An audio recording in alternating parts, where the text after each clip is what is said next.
అండి, నేను మీ జబర్దస్త్ గడ్డం నవీన్. చూస్తూనే ఉండండి ఎంఆర్ న్యూస్. లైక్ చేయండి, షేర్ చేయండి, సబ్స్క్రైబ్ చేయండి. ఎంఆర్ న్యూస్ కావాలి. ఈరోజు కొన్ని పనులు కూడా ఉన్నాయి. ఈ రోజు మీ ఇక్కడ చూస్తే ఈ గ్రామాల్లో 1229 ఎకరాలు కందుకూరు రెవెన్యూ విలేజ్, దీన్ని గర్భ కంట్రీగా అనౌన్స్ చేశారు. పీబీపీ అంటే పట్టాదారు పాస్ పుస్తకాలు ఇవ్వడం లేదు. చాలా మంది పెళ్లిళ్లు కూడా చేయలేకుండా, సొంత భూమిని అమ్ముకోలేక పెళ్లిళ్లు కూడా చేయలేకుండా అవస్థపడే పరిస్థితికి వచ్చారు. తప్పకుండా ఈ 1829 ఎకరాలు కలెక్టర్కి ఆదేశాలు ఇస్తున్నా, గ్రామ సభ పెట్టి రికమెండేషన్ చేయమంటున్నా. తొందరలోనే మీకు పట్టాలు ఇచ్చేదానికి ప్రభుత్వం ముందుకు వస్తామని మీ అందరికీ హామీ ఇస్తున్నా. నేను ఇక్కడ మా మంత్రి నారాయణ గారికి, ఎమ్మెల్యే, ఎంపీకి హామీ ఇస్తున్నా. ఒక 50 కోట్ల రూపాయలు ఇమ్మీడియట్ గా ఈ మున్సిపాలిటీకి శాంక్షన్ చేసి, అమృత్లో గాని మిగిలిన కార్యక్రమాల్లో ఇచ్చే డబ్బులు కూడా సమీకరించి, ముఖ్యంగా ఈ గ్రామంలో, ఈ టౌన్ లో 100% ఇంటింటికి కొళాయి ద్వారా నీళ్లు, ట్యాప్ ద్వారా నీళ్లు ఇచ్చే కార్యక్రమానికి శ్రీకారం చుడతాం. రెండోది, మురుగునీరు అన్ని కూడా సేవరేజ్ ట్రీట్మెంట్ ప్లాంట్లు పెట్టి ఒక పరిశుభ్రమైన మున్సిపాలిటీగా చేయడానికి ముందుకు పోతాం. ఇంకో పక్కన ఇక్కడ ఏదైతే రోడ్లు ఉన్నాయో, ఎక్కడైనా మిగిలిన రోడ్లుంటే 100% రోడ్లన్నీ వేసి ఈ మున్సిపాలిటీని ఒక ఆదర్శ మున్సిపాలిటీగా తయారు చేస్తాం. ఎక్కడికక్కడ చెత్త సేకరించడం, ఈ కార్యక్రమాలకు అన్నిటికీ నాంది పలుకుతాం. ఇప్పుడే నాగేశ్వరరావు గారైతే కొన్ని విషయాలు నా దృష్టి తీసుకొచ్చాడు. నేను ఒకటే హామీ ఇస్తున్నా, ఈ నియోజకవర్గంలో రామాయంపట్నం పోర్ట్ వస్తా ఉంది. గర్భకంట్రి కూడా జీవోలు ఇచ్చాం, ఇంత మునిపే ఇచ్చాం. దాన్ని అమలు చేసే బాధ్యత ఈ ప్రభుత్వం తీసుకుంటుందని చెప్పి కూడా నేను మీకు తెలియజేస్తున్నా.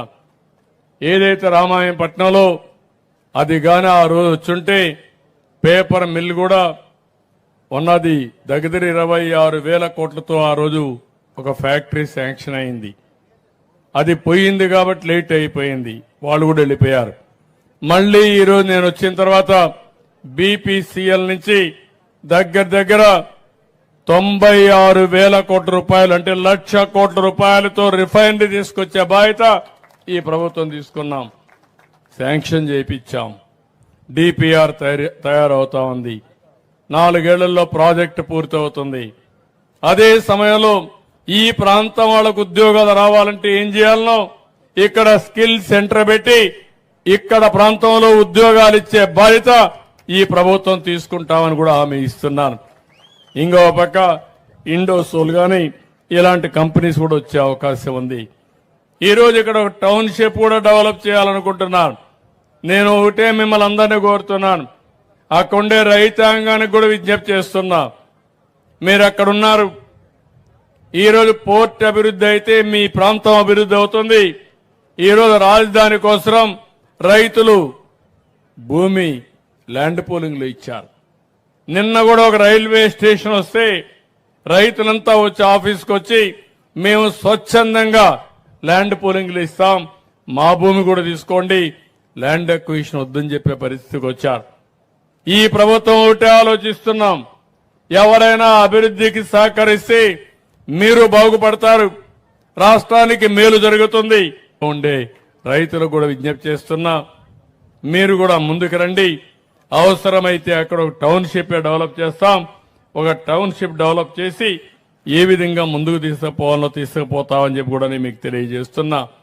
అదే మరి కనిగిరి, కందుకూరు ఈ రోడ్డు కూడా డెవలప్ చేయాలని చెప్పి ఇచ్చారు. నేను చూశాను.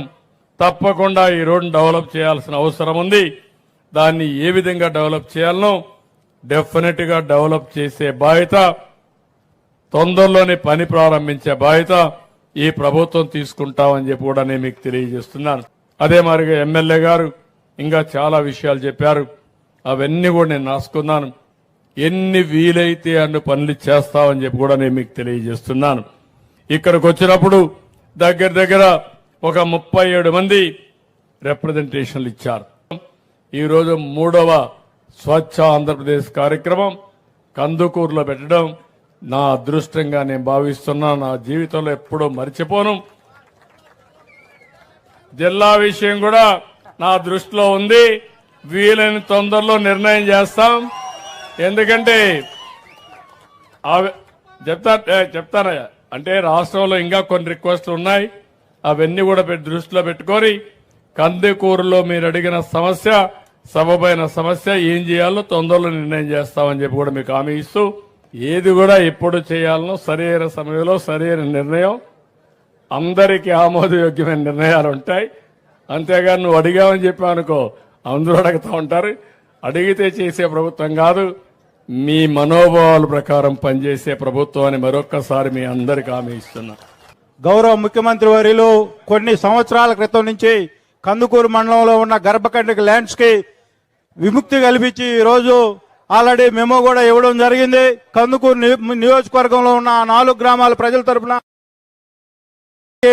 చేతులు ఇచ్చి నమస్కారాలు తెలియజేసుకుంటా ఉన్నాం. ఆ గ్రామ రైతుల పట్ల మీకు ఉన్న రైతు బిడ్డగా మీ అందరికీ ఈ రోజు చేసిన పేరు మర్చిపోరని చెప్పి సందర్భంగా తెలియజేసుకుంటాం.